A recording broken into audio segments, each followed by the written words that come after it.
With the new Odyssey movie out, people are back to aspiring to that classic, timeless, ancient Greek ideal of the male physique. You might think of Polycletus's Doryphorus, or the discus thrower, or maybe even Michelangelo's David. But if you've seen the film Troy, you might be thinking of the Brad Pitt Achilles physique. I frequently see Brad Pitt's Troy physique being praised as the ideal, and I can't help but largely agree. And I have some nuance there. I think there's some things about his physique that could be improved upon, but his physique is pretty consistent with that classic physique that you see, in ancient Greek sculptures. Now, the Greeks basically systematized this into a mathematical equation. The ideal proportions or ratios, or even the amount of leanness on the physique, or even the stance, right? The contrapposto stance, sort of having this relaxed, fluid stance, ready for action, or even almost caught in movement. But there was a criteria that these sculptors actually followed. And if you look at the modern research on sexual attractiveness, women actually find what's most attractive in a male physique is pretty consistent with the ancient aesthetic ideals. Now, to have the physique of the great Achilles, hard work needs to be put in, right? A sculpture has to be carved into marble. That takes time, of course, a lot of effort, but also a specific artistic intent. The sculptor has this aesthetic intent behind what he's creating. And so you sort of need to have this with building your own physique. You can't go into it mindlessly. You can have all the dedication, all the motivation, all the hard work, and you might still look terrible because you don't have the aesthetic will, in other words, to actually put into that. Contemporary coverage quotes Brad Pitt saying he followed the diet and workout process for approximately a year and quit smoking because Achilles was supposed to be the greatest warrior alive. Now, towards the end of this video, I'll actually get into how I'd recommend achieving this Achilles physique. But before that, I'm going to dive into why his physique is so appealing. Now, if you take a look here, he has these rounded delts, these rounded 3D delts, and does not have huge traps. That's a big thing that a lot of people in the gym today get wrong, is they'll go train their traps. They want these monster traps, and it's really unaesthetic. It's really distasteful. You sort of want that athletic physique. All of this is sort of an ode to the warrior, to the athlete. And so an athlete wouldn't have giant traps. He wouldn't be giant at all. So, that bodybuilder look, you just have to throw it out the window.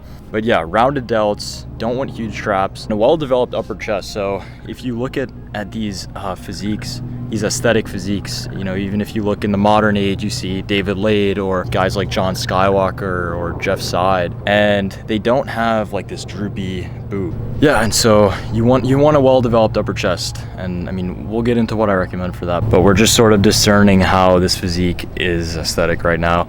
Next is a wide back. This is obvious. Wide lats.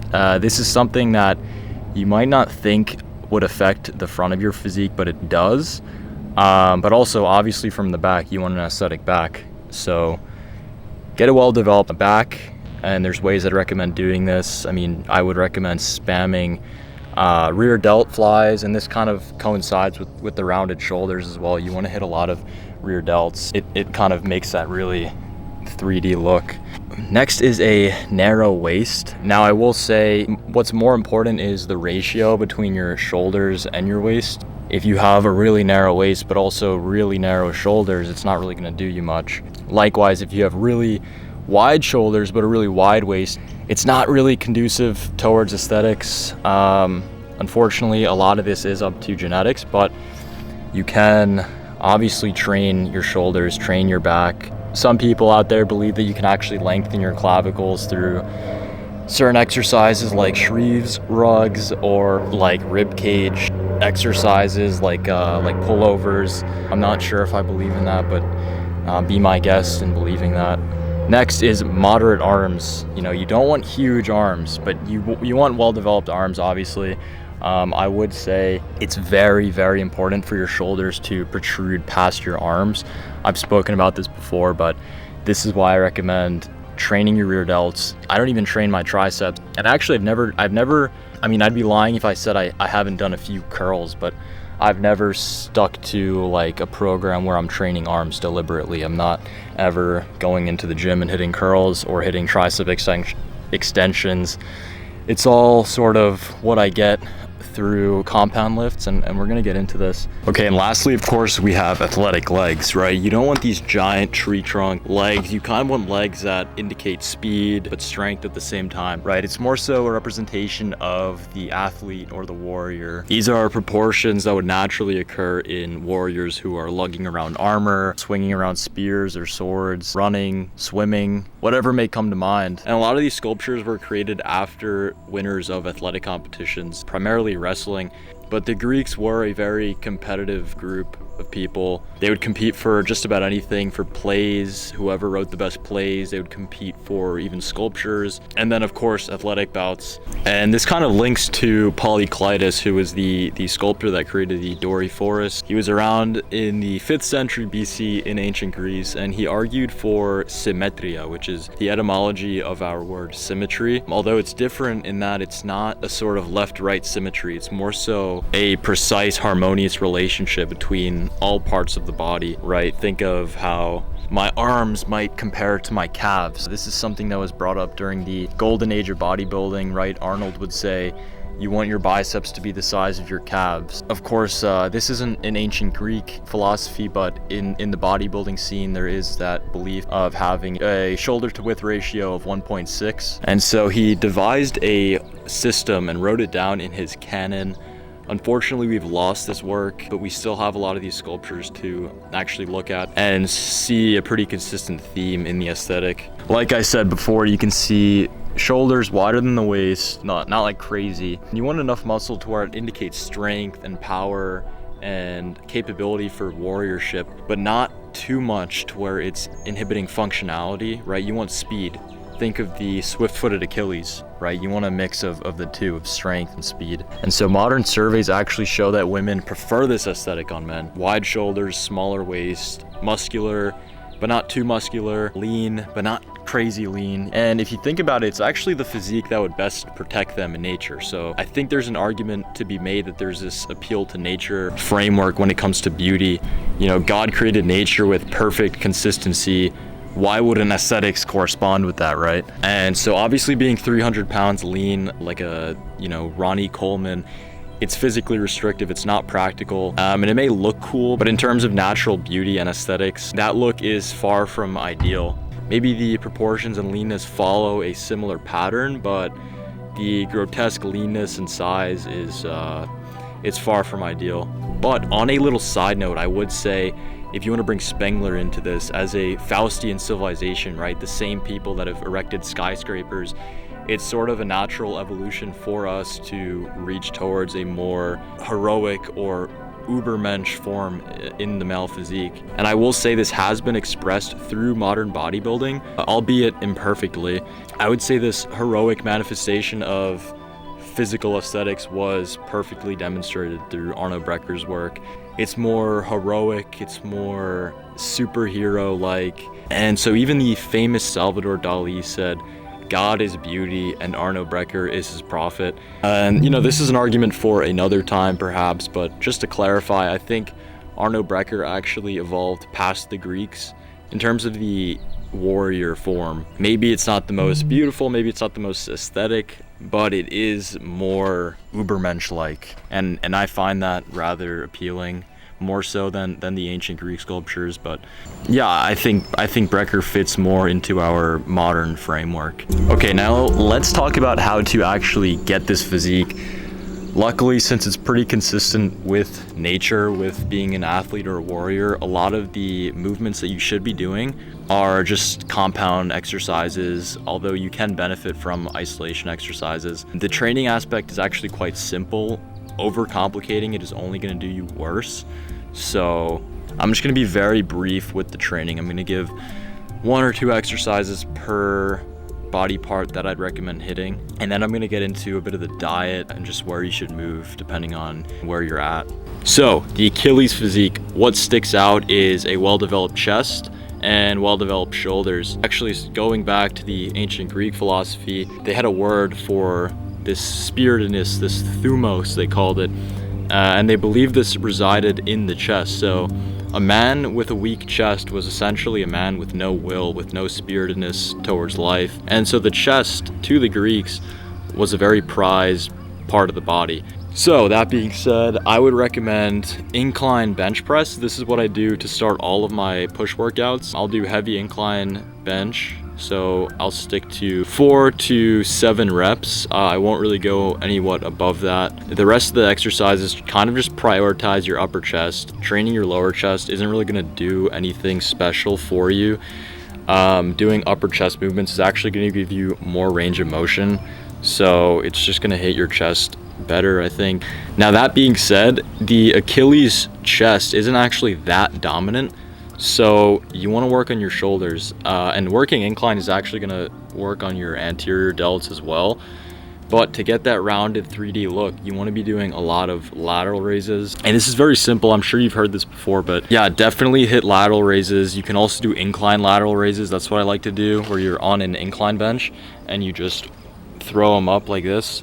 That's really good for hitting your medial delts. Now, if we're going to do a 360 around the shoulder, we get to the posterior delt, and that's where you're going to want to do rear delt flies, face pulls, and really any back exercise is going to hit your rear delts, but you should isolate them, because I've seen countless times people with physiques that have a dominant tricep, and the tricep extends past the delt, and you don't want that. You want your delt to actually protrude past the arm. You want that 3D look, that cannonball look. Now, if we go to back, what are some exercises that I would recommend for building an aesthetic back? Definitely incorporate rows. You know, you want that thickness in your back, but you also want width. So how we're gonna hit that is with wide grip lat pull downs. What you can also do is pullovers. Now, lat pullovers are going to hit your serratus, which is this shark gill muscle right here. And it's gonna give you a very aesthetic look from the front. But pullovers are also gonna train your lower lats, so it's just gonna really fill out your back. As far as back exercises go, just hit compounds and it'll develop over time. As far as legs go, just do your squats, do your Romanian deadlifts or deadlifts, whatever you prefer, but don't overdo it. You don't want giant legs, you want athletic legs. So for those of you that skip leg day, this might be great news for you. You know, you don't have to train legs super hard. That being said, Achilles is this fierce Bronze Age warrior, right? What does that entail? That entails functionality. That entails good movement. So you should be getting out there on a patch of grass, doing stretches, I know there's this whole movement with the fascia exercises. Go do that, be fluid with your movement. I recommend here checking out Moochie Strength on YouTube. He makes great videos, a friend of mine. And so if you incorporate these exercises, it's gonna affect the way you walk, you know, your demeanor towards life. You wanna have this confident posture all the time. You don't wanna be stiff, you don't wanna be walking like a clown. So yeah, incorporate these functionality exercises as well. Now I will say it's more important to address your weak points and things that you want to aesthetically improve on your physique. Don't go to the gym and just have a mindless program. You know, you want to have something that specifically targets your physique and your starting point. And that's what I help people with. If you're interested in coaching or a custom-made program based off of your physique, you could DM me at Matt Cookta, or you can comment your email even, and I'll shoot you an email. Now, as far as what you should be eating, 0.8 to 1 gram of protein per pound of body weight. You want to keep your carbs decently high. You want to keep your carbs relatively high. I have mine around 300 grams. You want to have simple carbs before and after your workout, about 30 minutes before and after. That's going to spike your glycogen, and just your energy for the gym overall. Likewise, afterwards, it's going to replenish the glycogen that you use up in the gym, but it's also going to spike your insulin and other growth factors that carbohydrates are responsible for. What I recommend is maybe drinking coconut water before the gym. Honey is good. Orange juice is really good as well. 2 to 1 hours before and after the gym, you should be having complex carbohydrates. And for this, I would highly recommend potatoes. Potatoes are one of the most anabolic things you can eat. If you're familiar with Ray Pitt, he talks about potatoes containing this amino acid profile or protein that somewhat mimics animal protein, so it's very anabolic.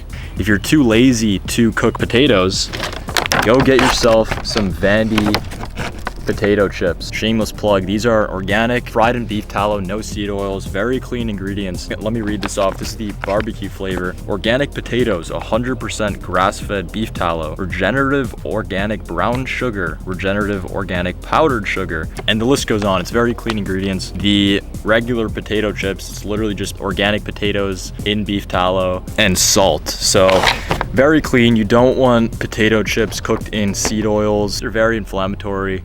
It's gonna lower your testosterone, guys. If you wanna get jacked, you wanna stay healthy, get yourself some Vandy chips, 25% off your first order, link in bio, or if you use code Golden Vitalist. Ideally, you actually cook the potatoes. It's not a big deal if you have these potato chips, but cooked potatoes are really good. Rice is also good. In terms of the gym, maybe it's not the best for health, but rice is pretty good for this as well. Now, in terms of fat, you should be getting this from animal fats, butter, but also just from the meats that you're eating, like beef, from the chicken, whatever fish you may be eating, egg yolks. Now, every Friday, you should be getting oysters. You can get these at Whole Foods for $1 each if you have Amazon Prime. These are going to power your testosterone. So I will be doing a video dedicated to what I actually recommend in depth when it comes to the gym, but also nutrition, but that's going to come down the line or in little snippets. But like I said before, I do offer one-on-one coaching. I also offer creating just custom workout programs. So if that's something you're interested in, reach out to me. Guys, we're gonna leave the video off there. If you enjoyed, please like, subscribe if you aren't already, comment, be honest. What did you think of this video? This is the first time I'm doing something like this, so if you thought it was insightful, if you enjoyed it, if it was entertaining, let me know. Likewise, if you hated it, if there were certain things I got wrong, or maybe you don't like the editing style or whatever it may be, please let me know. Any critique will help. Oh, also, read the Iliad. You gotta read it.